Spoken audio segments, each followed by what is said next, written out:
আজ বিশ্ব পরিবেশ দিবস এবং দেখা যাচ্ছে নতুন সরকার তারা সংকল্প নিয়েছে যে একটি গাছ মায়ের নামে, এবং সেই কর্মসূচি আজকে রাজ্য জুড়েই পালিত হচ্ছে। বিভিন্ন পুরসভা, বিভিন্ন বিডিও থেকে শুরু করে সরকারি যে সমস্ত জায়গা, সেখানে কিন্তু বৃক্ষরোপণ করছেন সরকারি আধিকারিকরা। এবং এই মুহূর্তে আমরা ডানকুনি পুরসভার 10 নম্বর ওয়ার্ডে রয়েছে এবং দেখতে পাচ্ছেন বিভিন্ন যে খোলা জায়গা রয়েছে যেখানে শিশুরা খেলাধুলা করে, এই সমস্ত উদ্যান, সেখানেও কিন্তু ডানকুনি পুরসভার যারা আধিকারিক রয়েছেন তারা এবং এলাকার মানুষজন, বিশিষ্ট যারা সমাজসেবী রয়েছেন দেবাশিস মুখোপাধ্যায় থেকে শুরু করে তারাও রয়েছেন, প্রত্যেকে কিন্তু একটা করে গাছ লাগাচ্ছেন মায়ের নামে। যেমনটা আমরা জানতে পারছি যে এই সংকল্প নেওয়ার মূল উদ্দেশ্যই হচ্ছে যে সোনালী যে ভবিষ্যৎ প্রজন্ম তাদেরকে একটা সুস্থ পরিবেশ উপহার দেওয়া। সেই কারণেই কিন্তু এই উদ্যোগ নিয়েছে রাজ্য সরকার এবং সেভাবেই দেখা যাচ্ছে দিকে দিকে কিন্তু এই বৃক্ষরোপণ হচ্ছে। এবং আজকে ডানকুনি পুরসভার বিভিন্ন ওয়ার্ডেই সেই কর্মসূচি নেওয়া হয়েছে। সেখানে আজকে সকালবেলাতেই দেখা গেল একেবারে আধিকারিক পরিবেশ দিবস, এবং দেখা যাচ্ছে রাজ্য সরকার যে উদ্যোগ নিয়েছে একটি গাছ মায়ের নামে, সেই সংকল্প আপনারা দেখলাম গাছ লাগালেন ডানকুনি পুরসভার পক্ষ থেকে হলো। কি বলবেন এই দিনটাকে? এই দিনটা অত্যন্ত তাৎপর্যপূর্ণ, কারণ এই বিশ্ব পরিবেশ দিবস উপলক্ষে আমাদের সারা রাজ্য জুড়ে একটি গাছ মায়ের নামে এই বার্তাকে সামনে রেখে যাদের জীবিত নেই মাকে উৎসর্গ করা, যাদের বাবা জীবিত নেই বাবাকে উৎসর্গ করা, এইভাবে কোনো একটা উদ্দেশ্যকে সামনে রেখে এই বৃক্ষরোপণ কর্মসূচি। এবং এই বৃক্ষরোপণ কর্মসূচি সারা বছর ধরে চলবে, পুরোই 2026 সাল ধরে। আজকে বৃক্ষই মানুষকে ছায়া দেয়, ছায়া দান করে, প্রকৃতিকে ছায়া দান করে। সেই উদ্দেশ্যে সারা ভারতবর্ষ জুড়েই প্রোগ্রাম চলছে। এবং আমাদের আজকে ডানকুনি পুরসভার পক্ষ থেকে এখানে ডানকুনি আবাসনে বৃক্ষরোপণের মাধ্যমে আমাদের এই অনুষ্ঠানের শুভ সূচনা হলো।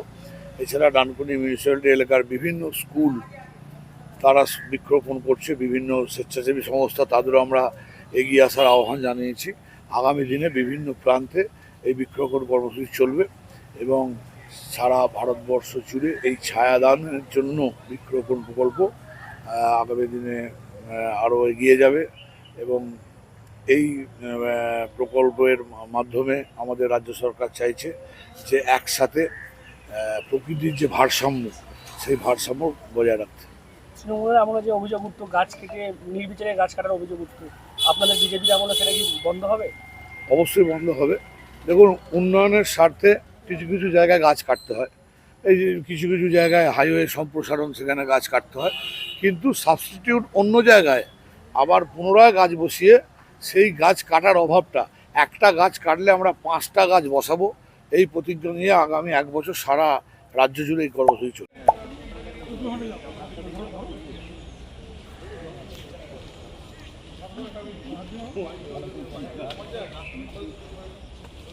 জলটা নিয়ে আসা, এদিকে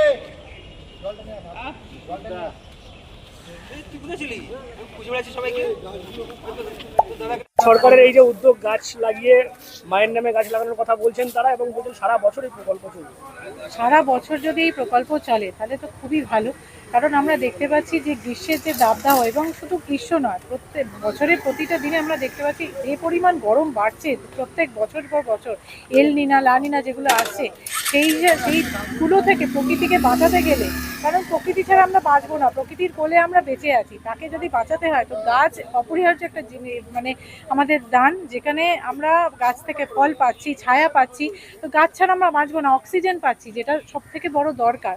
আজকে যদি গাছ না থাকে, একটা টাইম এরকম হবে যে আমাদের অক্সিজেন কিনে নিতে হবে, মাস্ক পরতে হবে। এইরকম সময়ও ভবিষ্যৎবাণী হয়েছে যে এরকম দিন আসতে চলেছে, তো সেই দিন যাতে আমাদের দেখতে না হয়, তাহলে আমরা প্রত্যেককে চাইবো প্রত্যেকে গাছ লাগান। এটা গ্রীষ্মের সময় অনেক কাঁঠাল, আম, জাম এই ধরনের ফল ওঠে, সেই বীজ থেকে প্রচুর গাছ হয়। আমি প্রত্যেক বছর সেই চারা থেকে গাছ বানাই এবং আমার পক্ষে যতটা সম্ভব সেই অনুযায়ী সেই গাছগুলোকে আমি রোপণ করি, এবং অনেক গাছ সেগুলো বড় বড়ও হয়ে গেছে। তো আমি প্রত্যেককে সেই আবেদন করব, আমরা যেমন সরকারের পক্ষ থেকে যে কর্মসূচি নিয়েছে সেটা যেমন সুন্দর, তেমন আপনারাও এগিয়ে আসুন আমাদের সাথে, আপনারাও গাছ লাগান, গাছের বীজ থেকে চারা বানান, সেই গাছগুলো বানান, এবং গাছ কাটবেন না, দয়া করে অনুরোধ, গাছ কাটবেন না। গাছ যে কতটা আমাদের উপকার দেয় আপনারা সেটা বুঝতে পারবো না।